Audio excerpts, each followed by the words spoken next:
In western and parts of central Europe, पश्चिमी और मध्य भाग यूरोप के मध्य भाग में तो इंडस्ट्रियल प्रोडक्शन की भी ग्रोथ होने लगी थी। And trade meet the growth of towns and its emergence of commercial classes whose existence was based on production for the market। Western और सेंट्रल यूरोप में ज़्यादा कारखाने लग गए थे और ऐसे टाउन निकले थे, नए कस्बे बने थे, कमर्शियल क्लासेस वहाँ डेवलप हुई थी जिनका प्रोडक्शन के साथ, मार्केट की प्रोडक्शन के साथ संबंध था।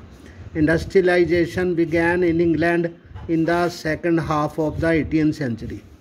18th सेंचुरी के दूसरे हाफ में, यानी कि 1750 से लेकर 1800 तक की टाइम में इंग्लैंड में औद्योगिकरण का विकास हुआ। But in France and parts of the German states it occurred only during the 19th century. और फ्रांस में और जर्मनी में इनका जो विकास था सिर्फ 19th यानी 19वीं सदी में हुआ।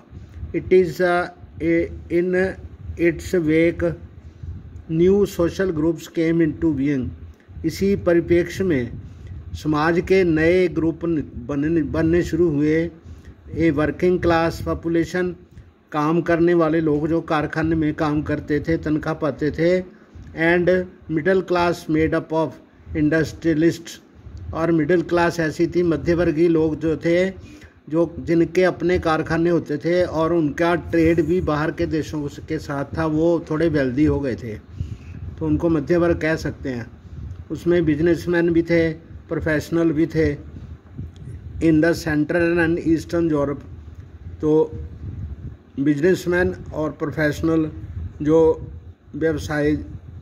व्यवसायी थे, तो उनके अपने कार्य थे जो काम करते थे और तनख्वाह ज़्यादा पाते थे। In Central and Eastern Europe, these groups were smaller in number till date 19th century। 19वीं शताब्दी तक इनकी गिनती यूरोप में और मध्य यूरोप में और ईस्टर्न यूरोप में कम थी। It was among the educated liberal middle classes that ideas of national unity following the abolition of aristocratic privileges gained popularity।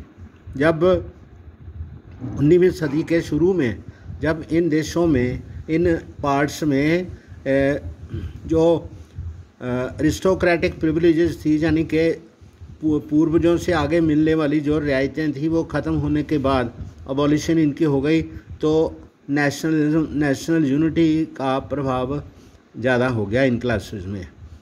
What did liberal nationalism stand for? तो इसमें liberal का मतलब थोड़ा मुक्त नेशनलिज्म था, वो उसका क्या मतलब है? Ideas of national unity in early 19th century Europe was closely allied to the ideology of liberalism. तो इसमें थोड़ी मुक्तता थी 19th सेंचुरी के शुरू में, तो जो यूरोप था वो लिबरलिज्म के साथ जुड़ा हुआ था। The term liberalism derives from the Latin root liber meaning free. जो लिबरलिज्म है उसमें थोड़ा मुक्तता है, थोड़ी आज़ादी है, तो इसमें ये ग्रीक वर्ड लिबर है, लिबर का मतलब फ्री होता है।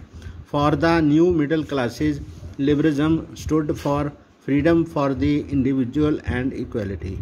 तो मध्य वर्ग के लिए लिबरलिज्म का मतलब था आज़ादी, हर एक की अपनी आज़ादी और बराबरी। Of all the before the law, कानून के सामने सभी बराबर हैं, इसका ये मतलब था। Politically it emphasised the concept of government by consent. तो राजनीतिक तौर पर इसका अर्थ ये था कि वहाँ पर जो सरकार हो वह सभी लोगों की मर्जी से बने।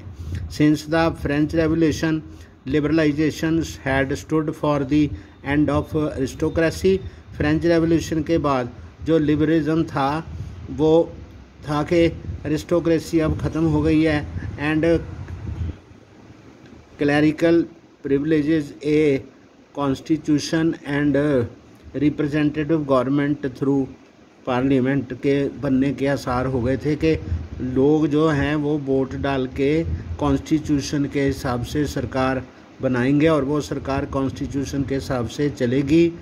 तो 19th century liberals also stressed the inviolability of private property. तो 19th सेंचुरी के शुरू में जो लिबरल्स थे उन्होंने थोड़ी प्रॉपर्टी लोगों के पास होने का समर्थन किया। Yet equality before the law did not necessarily stand for universal suffrage। जो सभी बराबर हैं तो इसका मतलब वहाँ पर सभी को वोट का अधिकार नहीं था। You will recall that in revolutionary France, which marked the first political experiment in liberal democracy, the right to vote and the get elected was granted exclusively in property earning men। यानी कि France में जो सबसे पहले revolutionary France था, क्रांति वहाँ पर हुई, तो वहाँ पर वोट डालने का अधिकार और रिप्रेजेंटेटिव बनने का अधिकार सिर्फ प्रॉपर्टी ऑनर्स को था। जिनके पास प्रॉपर्टी थी उन्हीं को था ये। Man without property and all women were excluded from the political rights. राजनीतिक अधिकारों से वो लोग वंचित होते थे जिनके पास ज़मीन नहीं होती थी, और औरतों को भी इससे वंचित किया गया था। Only for a brief period under the Jacobian did all adults males enjoy suffrage. सिर्फ जैकोबियन पीरियड जो था उस समय सभी जो अडल्ट लोग थे उनको वोट डालने का अधिकार था। However the Napoleonic code bent back to limited suffrage and reduced women to status of a minor subjects to the authority of fathers and husbands.